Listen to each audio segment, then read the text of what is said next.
Olá, vamos iniciando mais um Momento Espírita Brasil. Hoje vamos falar das redes de apoio. A vida nem sempre é fácil, a vida nem sempre é simples, né? Temos que enfrentar várias dificuldades. E a vida é uma contínua transformação, né? O tempo todo o mundo está em transformação, as coisas estão se transformando, estão modificando. Já dizia um grande cientista, um sábio da antiguidade, que dizia que na natureza nada se cria, nada se perde, tudo se transforma. Estamos em contínuas transformações.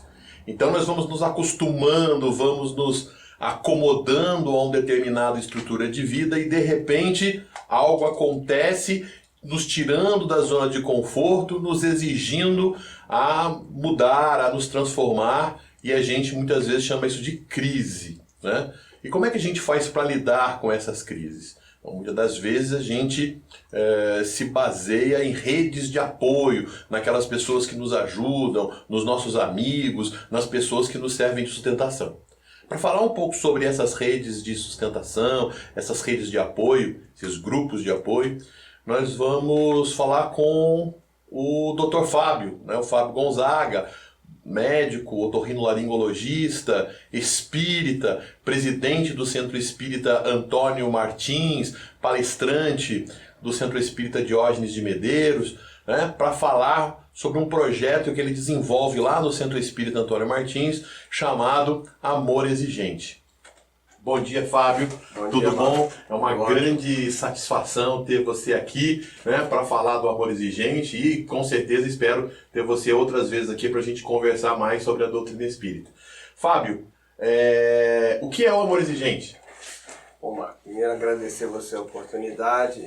O Amor Exigente é um grupo de auto e mútua ajuda, né, que foi fundado em 1984 no Brasil por um padre jesuíta. E é interessante porque ele já começa de uma forma, vamos dizer assim, ecumênica, porque ele é baseado num livro protestante, né, americano, mas esse padre ele forma alguns núcleos de recuperação para adictos e vê ali uma necessidade de orientar a família, de dar apoio às famílias dos adictos.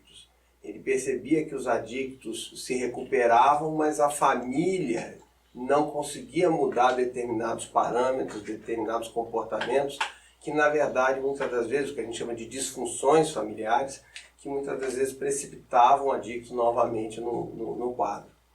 O Amor Exigente hoje no Brasil ele está presente em 25 estados, todos os estados da Federação, Uruguai, Argentina, são mais de 2.000 unidades juntadas numa federação que funciona em Campinas. E aqui nós temos uma regional que vai de Pindamonhangaba até Bananal. Temos uma outra regional de Taubaté, São José e região de Ubatuba, né, região ali do litoral. Nós estamos funcionando em Guará desde janeiro de 2019. E um trabalho que, assim, tivemos uma identificação muito grande desde o início com ele. Tá? Só para esclarecer para o nosso público em geral, Fábio, quando a gente fala em adicto, nós estamos falando de pessoas que têm dependência com o uso de drogas, bebidas, é isso? Exatamente. O adicto, né, entre aspas, né, é o que a população gosta de chamar de viciado, dependente, né? É o nóia, né? É o indivíduo que faz o uso direto da droga. Mas o que nós temos que entender é que a doença adicção, né, a doença da dependência química, ela gera um transtorno familiar e social absurdamente grande.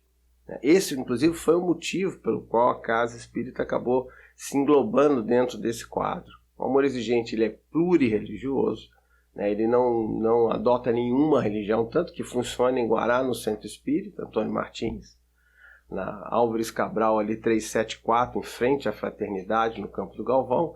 Em Lorena funciona numa escola católica, em Aparecida também numa entidade católica, em outros lugares em entidades protestantes, ou seja, não há nenhum vínculo religioso do Amor Exigente.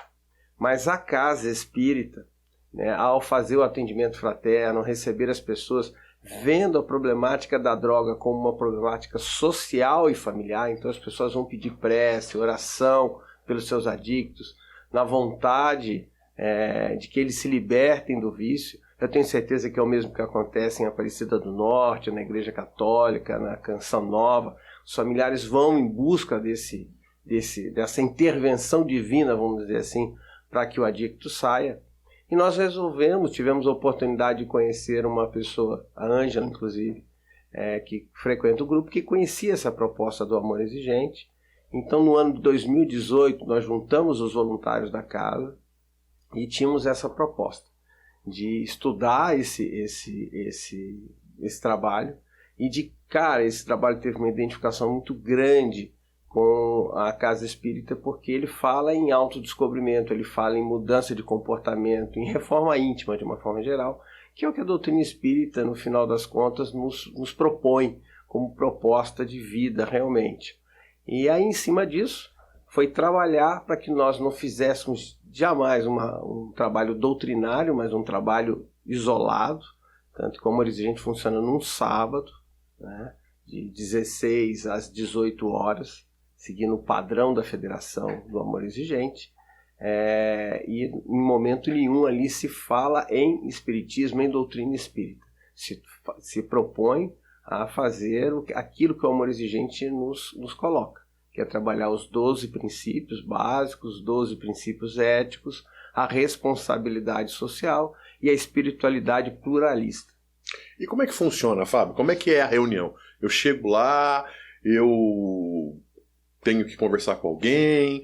Qual é a metodologia do funcionamento das atividades? Bom, a metodologia você chega, você é recebido, tem uma portaria pequena onde é colhido o seu nome, o telefone, apenas para a função estatística. O Amor Exigente hoje talvez seja, assim, para o Ministério da Saúde, a entidade que mais fornece dados em relação ao transtorno da adicção, o comprometimento familiar, o comprometimento de pessoas que estão envolvidas dentro do problema da adicção, né? Então você é recebido. Antigamente, antes da pandemia, nós tínhamos um café lá, um negócio, né, que é uma característica. Cada Amor Exigente tem sua característica. O nosso grupo aqui em Guaratinguetá se chama Girassol. E nós tínhamos uma mesa farta lá. E então é feito ali um acolhimento, né, inicial. As pessoas se sentam, então um voluntário dá os recados. E nesses recados a gente tenta passar 3 coisas. A primeira pergunta que se faz é: que dia é hoje? E as pessoas todas respondem: é o primeiro dia da minha nova vida. Porque essa é a proposta do Amor Exigente, que você a cada dia tenha a oportunidade de mudar a sua vida. Colocar nas suas mãos a rédea da sua vida, no sentido de você sair da reclamação, sair da visão do problema para dizer: eu posso mudar. A segunda coisa que é perguntada é: como está você? E a resposta é sempre: cada vez melhor, porque esse tem que ser o objetivo. Eu sei que tem dia que as pessoas vão lá absolutamente arrasadas, né? Via de regra, as pessoas entram no Amor Exigente carregadas de vergonha, carregadas de uma carga social em cima da adicção, muito mais ligada a uma relação de caráter, o que não é verdade. O adicto não é um indivíduo sem caráter, com falta de caráter, ele é um indivíduo doente, que adoece a família, ou a família doente tem esse adicto também dentro dela como comportamento. É feito um momento de espiritualidade, que não tem nenhum vínculo religioso com nenhuma religião. Então pode ser uma música, qualquer coisa que te ligue a um poder superior, que te mostre que acima de você há forças superiores que podem te empurrar e te impulsionar, te dar esperança para que você vá à frente. Há uma palestra sobre o tema do mês, e isso é interessante, é uma metodologia e essa metodologia que eu estou falando para você, ela ocorre em todos os Amores Exigentes do Brasil. Há um compromisso quando você funda um núcleo de fazer esse cronograma, vamos dizer assim, essa metodologia. Existe uma palestra sobre o tema, todos trabalham o mesmo mês, então mês de janeiro é o primeiro princípio. Nós trabalhamos o primeiro princípio em 4 semanas, o princípio em relação a eu, em relação a mim, o princípio em relação ao outro, o princípio em relação à sociedade. E o quarto é um princípio ético. Então, esse princípio ético ele busca tratar o grupo. Então, são princípios que vão ali estar buscando, de alguma forma, a fazer com que o grupo funcione cada vez melhor. Certo? Perfeito.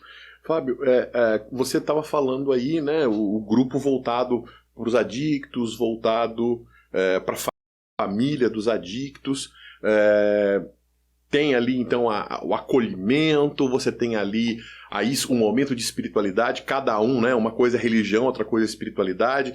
A religião tem a ver com os seus conjuntos, as suas práticas, mas a espiritualidade é a sua crença, a sua relação.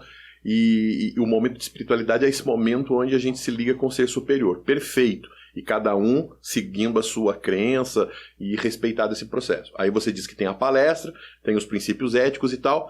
E parece que existe uma outra etapa, que é a etapa onde as pessoas falam um pouco de si, né? Elas fazem a partilha dos seus problemas, das suas dificuldades. Qual é a importância dessa partilha, Fábio?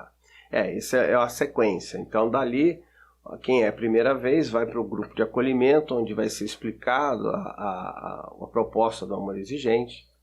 E depois as famílias são separadas. Então, se é marido e mulher, cada um vai para a família 1, família 2. A gente nunca deixa as pessoas da mesma família no mesmo grupo, para que haja essa oportunidade de você expressar de uma forma livre os seus sentimentos. Olha, a partilha talvez seja o momento alto dessa situação, porque é onde a pessoa desvazia, onde a pessoa que está carregada de uma série de problemas é capaz de comentar ali o que está se passando dentro da sua casa, dividir aquela dor que está ali dentro dela. Entenda uma coisa, a proposta do amor exigente vai além do que um grupo, vamos dizer assim, só de falação, só de conversa. Embora ele não proponha absolutamente nada, ele não é um grupo onde as pessoas vão sugerir soluções para você. Você é que tem que descobrir a sua solução, porque cada família, cada adicto tem uma problemática totalmente diferente. O que serve para um não serve para o outro. Então, se a dúvida do indivíduo, às vezes, eu interno ou não interno, ninguém vai dizer interna ou não interna, ou interna na clínica tal ou na clínica B. O que nós vamos assistir é que, dentro das partilhas, cada um já tomou atitudes diferentes. Eu não internei, deu nisso. Eu internei, deu nisso. Eu internei numa clínica que tinha essa característica, deu isso. Eu internei numa clínica que tinha uma outra característica, deu isso. E a pessoa que conclui por si. Mas o amor exigente ele é mais do que um tratamento para adicção. A proposta é um tratamento da qualidade de vida de cada um. Os princípios eles vão trabalhar a minha capacidade de me transformar a mim mesmo, transformando a mim mesmo, influenciando na minha família, provocando transformações na minha família, eu tendo um alcance social de transformar a sociedade que eu estou em volta. Então, no final de cada partilha, cada um propõe um objetivo de mudança, um objetivo de transformação. E a cada semana a gente dá conta daquilo que a gente propôs. E a gente sempre pede que façam coisas simples para não haver frustrações. Então, muitas pessoas dizem assim, o médico mandou eu caminhar e eu não consegui caminhar nenhum dia. Aí ele falou, então vou caminhar todos os dias. Então o próprio grupo às vezes freia, todos os dias, todo mundo já fez essa proposta aqui. Vamos fazer 2 vezes por semana para você chegar aqui vitorioso na próxima semana. Ou seja, por que dá certo? Porque eu proponho uma mudança no meu comportamento. O meu filho está adicto. Eu fui para um grupo de autoajuda e propus caminhar 30 minutos 2 vezes por semana. Você vai dizer, mas como é que isso pode modificar alguma coisa? Não, isso modifica. Porque eu estou começando a olhar para mim, como gente, como pessoa. Eu estou começando a cuidar da minha saúde. Como é que eu quero cuidar do outro se eu não cuido de mim? Então, por isso que a proposta funciona, dá certo. Por quê? Porque tendo esse objetivo de mudança, tendo esse objetivo de comportamental de transformação, isso é muito legal, é muito interessante. Não há ninguém que não se beneficie. Eu estava aqui no início, né, do programa, apresentando as ideias, a gente falava do mundo em constante transformação, né? O tempo todo a vida nos surpreende com transformações, com acontecimentos que são cada vez novos e nos convidando, nos exigindo mudanças de comportamento, nos exigindo sair da zona de conforto. Nessa perspectiva, muitas das vezes ela é encarada, essa situação que nos exige sair da zona de conforto, é chamada de crise, né?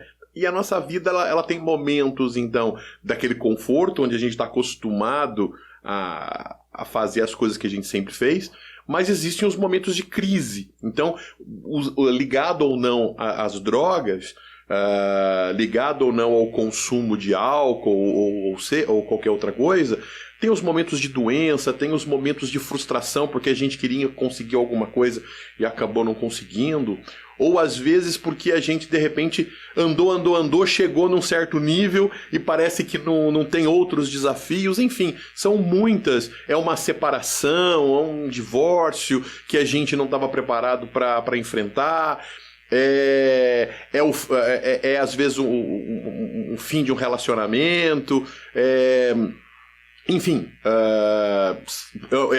é o desemprego, é a demissão, nós estamos passando por um momento econômico no país complexo, então, ou seja, que não deixa de ser uma nova crise que nós estamos enfrentando. Passamos por outro momento de crise que foi a pandemia. Se Deus quiser, eu acho que a gente está se livrando dele, né? Está saindo dele. Então, o Amor Exigente, você colocou aí que ele é uma proposta de mudança no estilo de vida, na qualidade de vida, né? Quer dizer, como é que o Amor Exigente, então, ele não é somente um grupo que cuida de pessoas adictas, né? De pessoas que têm alguma experiência com os adictos, mas de uma certa forma contribui para a mudança da qualidade de vida das pessoas. Inclusive, você falou em crise, eu lembrei de um dos nossos princípios, inclusive, é o princípio da crise, mal me engano, é o princípio número 9, é o princípio do mês de setembro, né? Em que a gente vai ali chamar a crise com outro nome, né? Crise vai ter um sentido de oportunidade. A gente costuma colocar no grupo e começa a mostrar para as famílias que quem causa a crise administra o problema, né? E na relação de adicção e da codependência da família, isso é muito frequente, é muito fácil ver, e as famílias se surpreendem depois com o tempo. O que eu estou querendo dizer de forma mais clara, né? Existe toda uma chantagem emocional, né, do adicto com o codependente. Então, o codependente, o que é codependência? Se eu tenho dependente dentro da família, dependente químico, eu tenho a codependência. O que é essa codependência? O que é o dependente? É um indivíduo que ele depende de uma droga, ele pensa 24 horas naquela droga. Ele mente para adquirir aquela droga, né? Ele provoca atos que ele não gostaria para adquirir aquela droga. O que é o codependente? Que é o pai, a mãe, na maioria das vezes. É um indivíduo que só pensa no adicto, né? Que mente muitas das vezes para poder ter controle sobre o adicto. Então aquele indivíduo que sai de casa, o pai que sai de casa e acha que o filho vai sair logo atrás dele, volta para ver se a chave, se ele tinha fechado o portão. Lógico que ele fechou o portão, mas ele voltou na verdade. Aí o filho pergunta: o que você está fazendo aqui? Não, eu vim ver se o portão estava fechado. É uma mentira, né? Ele provoca atos ilícitos e muitas vezes vai atrás de droga para os filhos não se exporem às bocas de droga, né? Então, nota que a codependência, o codependente vai ficando cada vez mais parecido com o dependente. E dentro dessa chantagem, a crise é fundamental. Porque o dia que eu chego para você e digo assim: olha, eu preciso de tanto dinheiro para poder pagar a minha dívida de droga, eu causo uma crise em você. Se eu não arrumar o dinheiro, talvez ele apanhe, né? Talvez ele sofra uma surra, talvez matem, né? Se eu devolvo isso, eu falo assim: olha, quem é que está devendo? Eu ou você? Sou eu. Então, o problema é seu, o problema não é meu. E agora a crise inverteu, ou seja, se eu realmente estou devendo, o que não é tão raro, mas também que não é tão grave na maioria das vezes, Porque a maioria dessas relações entre traficantes e dependentes são relações de comércio. E raramente eles podem dar uma surra, mas matar o seu usuário. Imagina uma loja que matasse um indivíduo que atrasasse a prestação do carnê. Nunca ia receber. Né? Nunca ia ter cliente. Né? É diferente quando você tem um indivíduo que trafica junto do grupo. Então, aí já é uma relação que não é mais uma relação de consumo, é uma relação de negócio. Você ganhou uma quantidade maior para poder revender, aí é outra história. Né? Mas a gente aproveita para usar esse exemplo para mostrar que como a crise pode ser uma oportunidade de transformação. Mas veja, isso é feito a partir de um encadeamento dos princípios.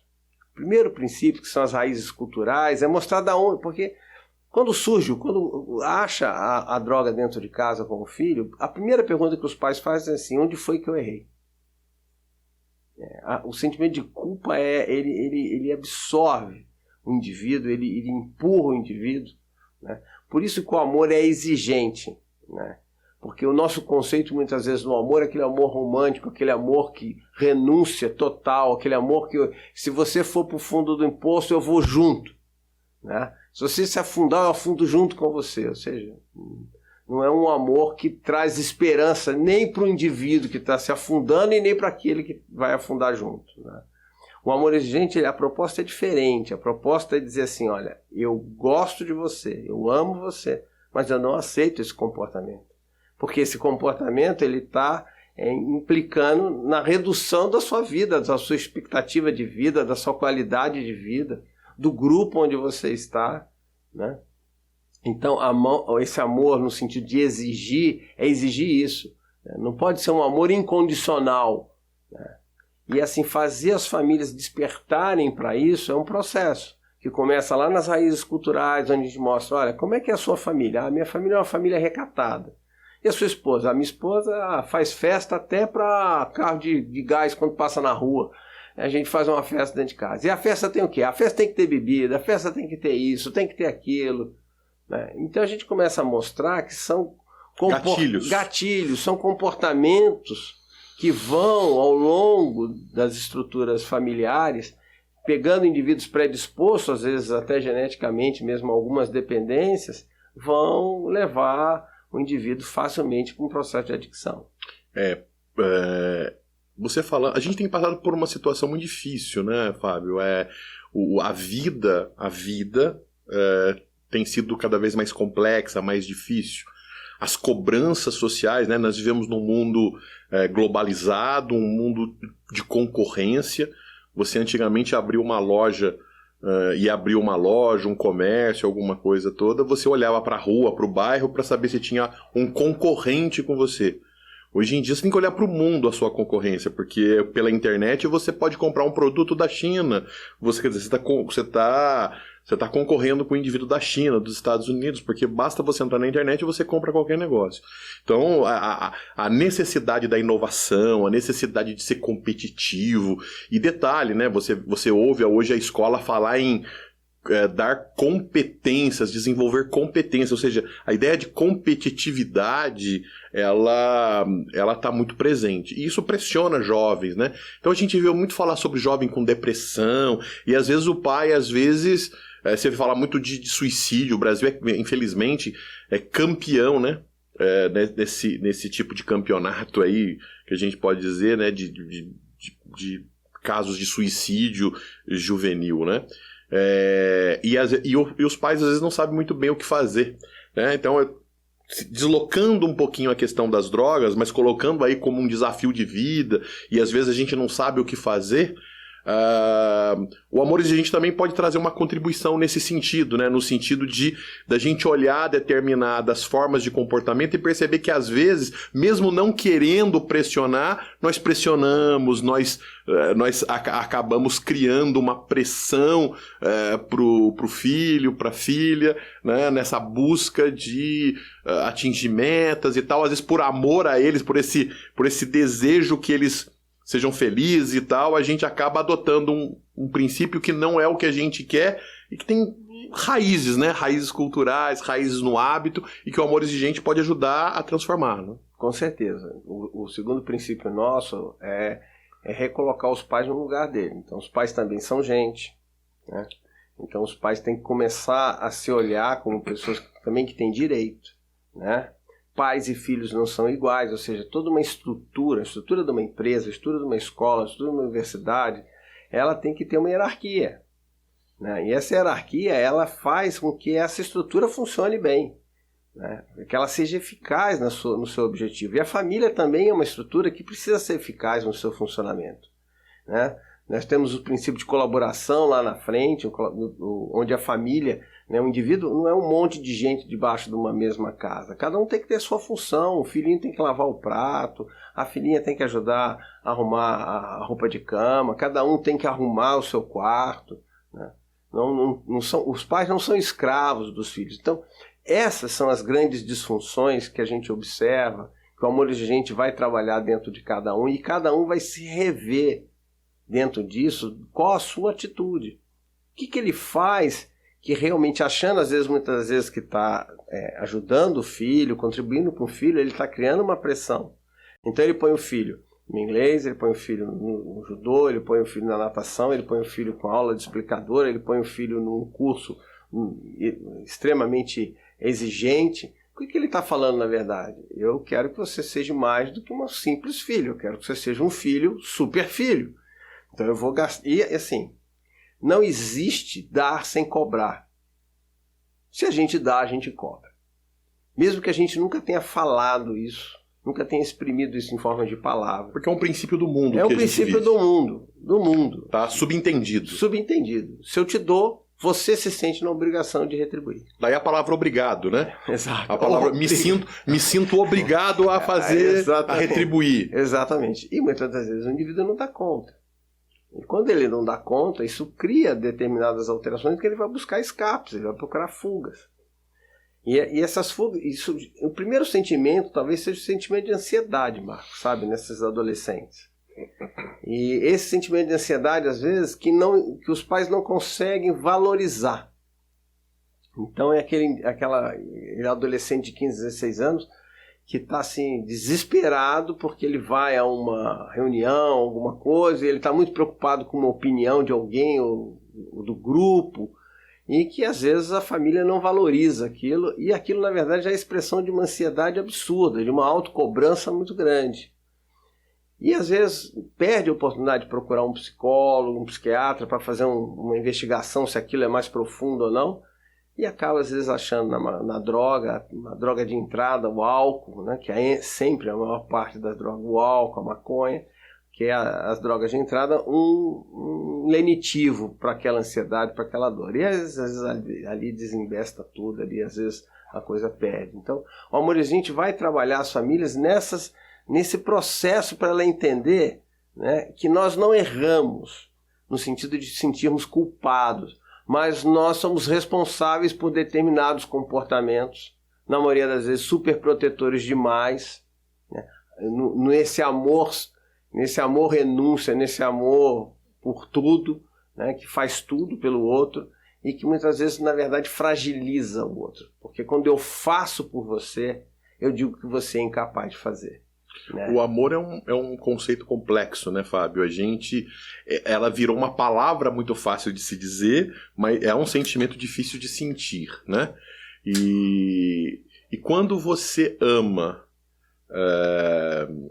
sem expectativa nenhuma pelo outro, no sentido de fazer sempre pelo outro, é como se você mandasse um recado implícito de eu sei que você não pode, portanto eu vou fazer por você. Quer dizer, de uma certa forma, você é a pessoa que diz pro outro que ele não é capaz, que ele não tem capacidade de realizar, por isso eu vou fazer por você. Quer dizer, por isso que o amor precisa mesmo ser exigente, na medida em que ele espera fazer com que o outro descubra em si os potenciais, os valores, as vocações que o indivíduo tem dentro de si, não é isso? O amor não é só uma questão de dividir, mas é uma questão de agregar. Eu amo fulano. Tá. Mas o que ele agrega? O que ele te faz? Não, ele não faz nada. Para mim ele não agrega nada. Eu que agrego a vida dele tudo.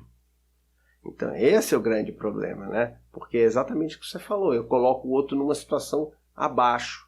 O amor, quando ele é exigente, o amor, quando ele busca esse indivíduo como uma forma dele se recriar, se mostrar suas potencialidades, você fala, eu amo fulano. E fulano divide esse amor, né? Ele, por sua vez, ama fulano, que ama ciclano, que faz isso, que faz aquilo, eu fiz isso por ele, hoje ele faz isso por mim. Isso é natural. Né?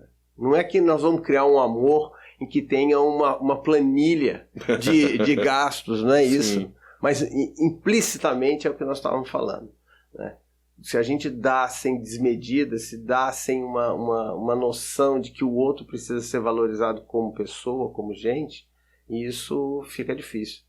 E é interessante, Marco, de comentar uma coisa. No princípio, quando isso foi para dentro da Casa Espírita, nós ficamos muito preocupados, né?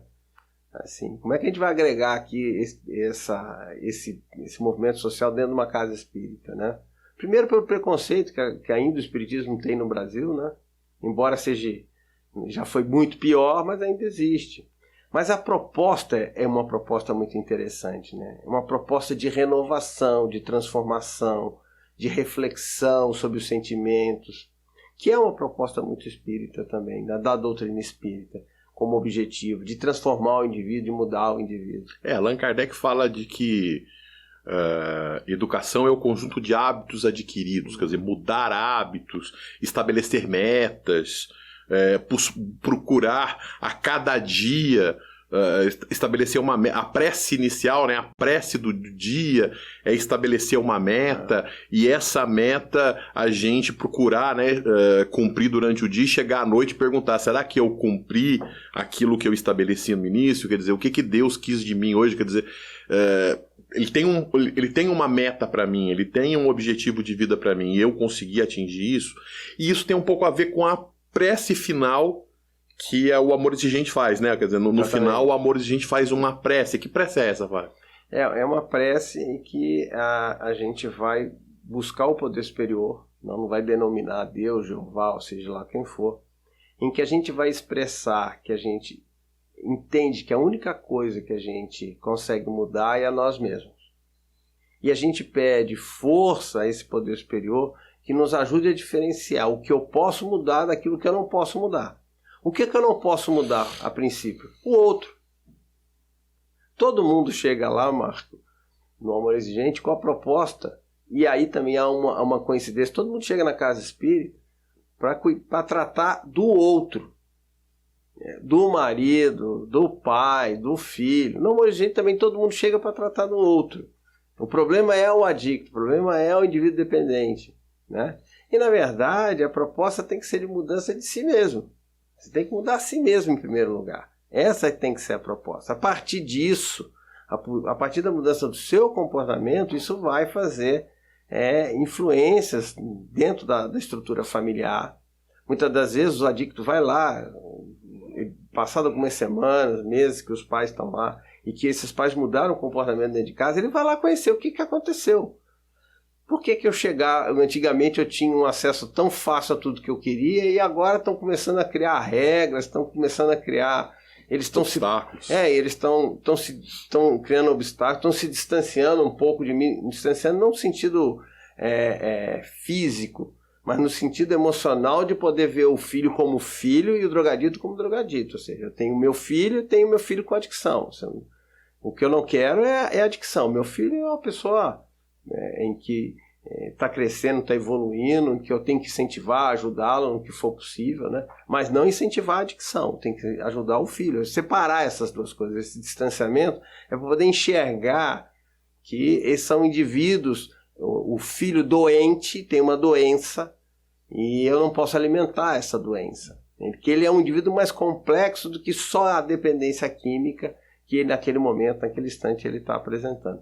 Então essa identificação ajudou muito também. O grupo passou um ano estudando, foi muito interessante, que foi todo mundo lá para ajudar. E aí depois todo mundo percebeu que todo mundo precisava de muita ajuda, né? E aí vai um convite aqui também, as pessoas que quiserem participar do Amor Exigente, com ou sem adicção, né? Porque o programa, as metas que nós estabelecemos a cada semana, os princípios, né? Eles vão servir para tudo na nossa vida.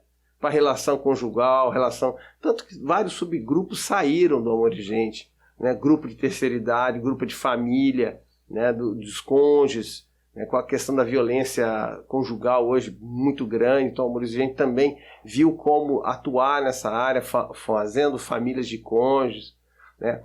É interessante que o Ministério Público, né, em especial, muitas vezes trabalha junto com o Amor Exigente para que essas famílias sejam orientadas. Então, em alguns municípios, em alguns estados, quando há um problema de ordem familiar, é um filho que é pego roubando menor, que vai para uma casa de recuperação ou pego com droga, às vezes o juiz, a promotoria exige de alguma forma que ele frequente os grupos de apoio para ver se essa família se reestrutura, apoia, né? Aqui em Guará nós estávamos começando a fazer esse trabalho, mas veio a pandemia, e aí não tinham mais trabalhos presenciais, então isso foi colocado no segundo plano, que a gente pretende assim, colocar isso em voga, se Deus quiser, o mais breve possível, assim que essa pandemia assim, voltar à normalidade dos processos. Hoje nós já estamos presenciais, mas ainda com uso de máscara, álcool gel, com distanciamento dentro das salas, né? Tendo um bom senso de aguardar a solução dessa situação. E foi interessante, toda crise é uma oportunidade, Marco.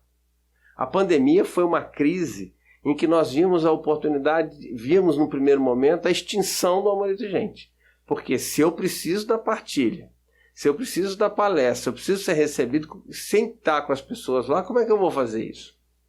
E aí veio a questão do online, veio a questão do Facebook, né? Aqui em Guará, o Amor Exigente, em Guaratinguetá, nós criamos uma página no Facebook, nós fazíamos todo o processo, a metodologia, no mesmo horário no Facebook, e depois por uma plataforma dessa aí, nós usávamos para fazer as partilhas. Pedimos às pessoas para usar fone de ouvido, para respeitar ali o sigilo, que é fundamental. Então, quando a gente entra no Amor Exigente, esqueci de falar isso, né?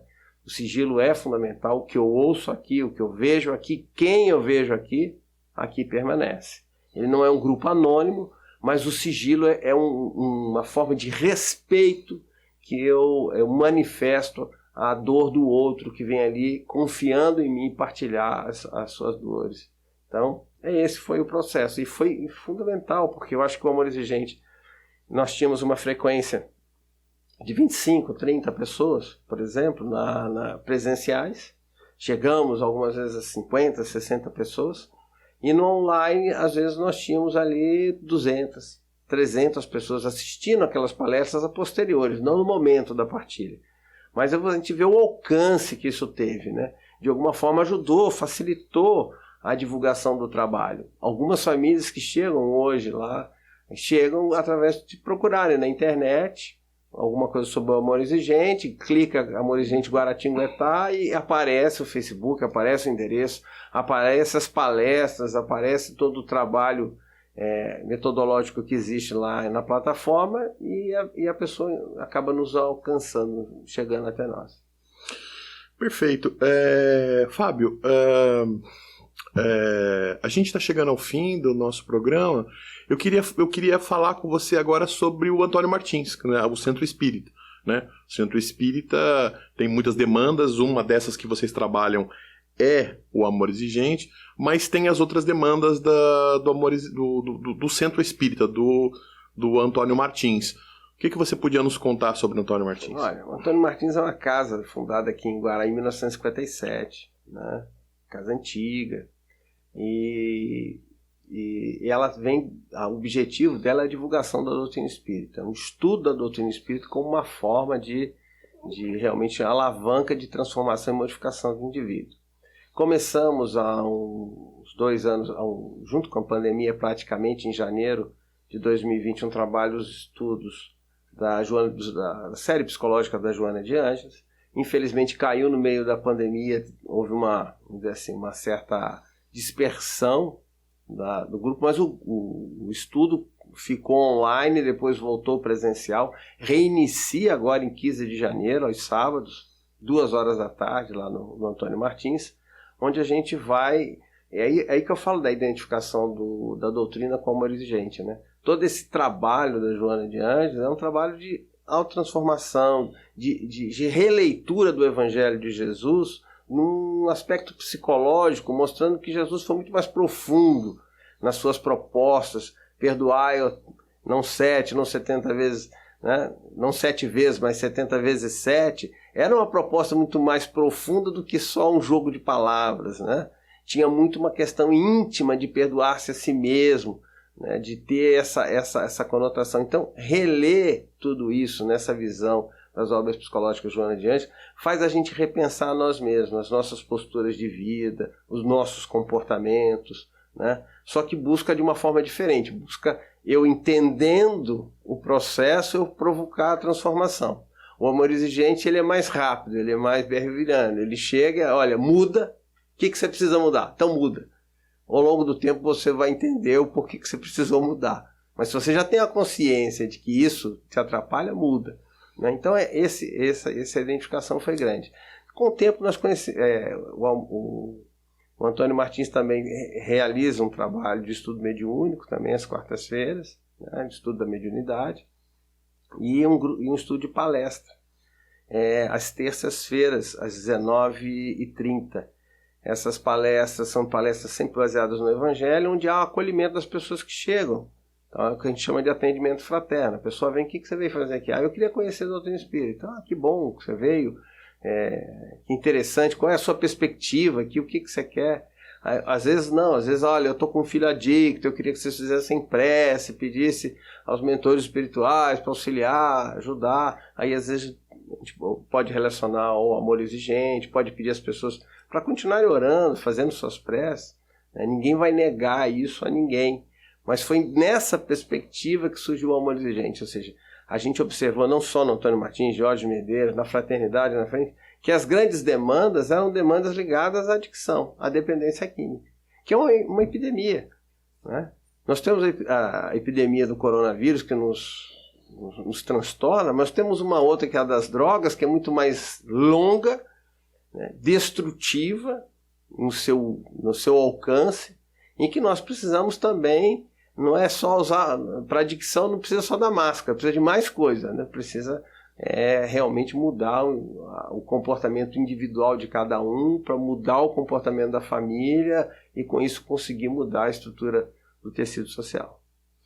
Perfeito. Fábio, eu gostaria muito de agradecer a você pela oportunidade, estamos chegando ao fim de mais um Momento Espírita Brasil. Eu deixo aqui os momentos finais, né? Palavras finais, para que você conclua sua participação aqui no Momento Espírita Brasil. Eu que agradeço e convido a todos que estão nos assistindo, que quiserem conhecer um pouco sobre o amor exigente, aos sábados, 16 horas, no Campo do Galvão, na Rua Álvares Cabral 374, de 16 às 18 horas. Né? Quem quiser conhecer o trabalho do Antônio Martins, às terças-feiras, 19h30 às 20h30, quarta-feira, 19h30 às 20h30, né? Nós estamos lá, ora estudando a doutrina espírita, ora trabalhando no amor exigente, né? E todos serão recebidos com o maior carinho, né? E aquele que está incomodado, aquele que acha que precisa mudar um pouco a vida, busca um grupo de apoio. Tem outras pessoas que estão com a mesma perspectiva, com o mesmo objetivo. Vamos juntos fazer, porque fazendo junto é mais fácil, é menos doloroso, é menos vergonhoso muitas das vezes a gente modificar coisas que a gente, dentro de nós, em que a gente não se orgulha. Um abraço a todos, um abraço em especial a você, Marco, pelo convite e pela oportunidade. É isso, gente. Nós agradecemos ao Fábio, agradecemos a você por ter participado conosco até agora, por ter mantido a sua atenção com o nosso programa. Espero que de alguma forma o que nós discutimos aqui possa ter trazido grandes contribuições a você. E nós esperamos vocês na próxima sexta-feira com mais um Momento Espírita Brasil. Até lá!